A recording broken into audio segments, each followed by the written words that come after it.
السلام علیکم ورحمۃ اللہ وبرکاتہ۔ ناظرین، پیش ہیں آج کی اہم سرخیاں۔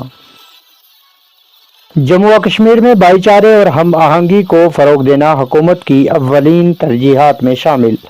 فاروق عبداللہ۔ ڈاکٹر فاروق عبداللہ نے جموں خطے میں بھائی چارے اور ہم آہنگی کو فروغ دینے کی اہمیت پر دیا زور۔ کہا، یہ جموں و کشمیر کی قدیم روایت ہے۔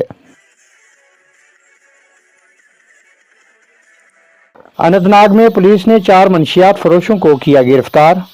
قبضے سے ممنوعہ مواد کیا برآمد۔ منشیات مخالف کارروائیوں میں پولیس چوکنا، عوامی تعاون مزید درکار۔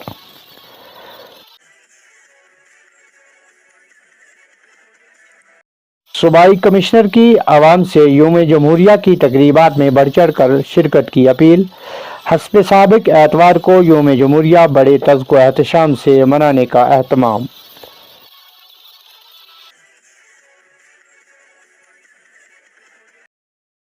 یوم جمہوریہ کے پیش نظر ضلع پونچھ میں سخت حفاظتی انتظامات، جگہ جگہ چیکنگ اور ناکے، تمام گاڑیوں کی باریک بینی سے کی جا رہی ہے جانچ۔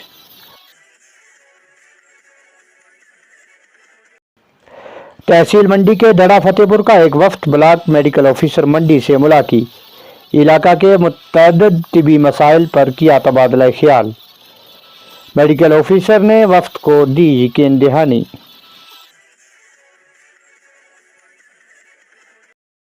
پونچھ ضلع ہیڈ کوارٹر پر محکمہ جنگلات کی جانب سے ایک پیڑ ماں کے نام سے مہم کا کیا آغاز۔ وزیر اعظم ہند کی جانب سے لانچ، یہ مہم گاؤں گاؤں تک پہنچے گی۔ آفیسران۔ ضلع ترقیاتی کمشنر پونچھ نے پونچھ اسپورٹس اسٹیڈیم میں یوم جمہوریہ کی تیاریوں کا لیا جائزہ۔ یوم جمہوریہ کے موقع پر تمام تر انتظامات کو لے کر انتظامیہ کو مزید کیا متحرک۔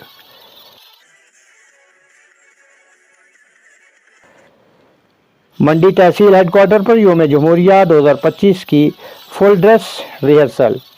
Social welfare officer Mandi Muhammad اعظم راتھر نے قومی پرچم لہرایا۔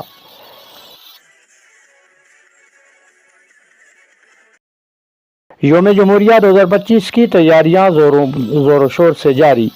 اسپورٹس اسٹیڈیم پونچھ میں فل ڈریس ریہرسل۔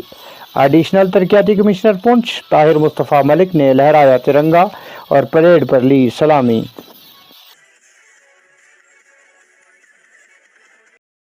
بیٹی بڑھاؤ بیٹی بچاؤ مہم کو آگے بڑھاتے ہوئے پونچھ میں پروگرام۔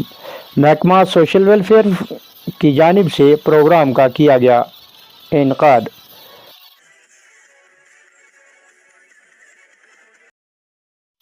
جموں و کشمیر پولیس پونچھ کی جانب سے ترنگا بائیک ریلی کا اہتمام۔ ایس ایس پی پونچھ شفقت حسین نے جھنڈی دکھا کر ریلی کو کیا روانہ۔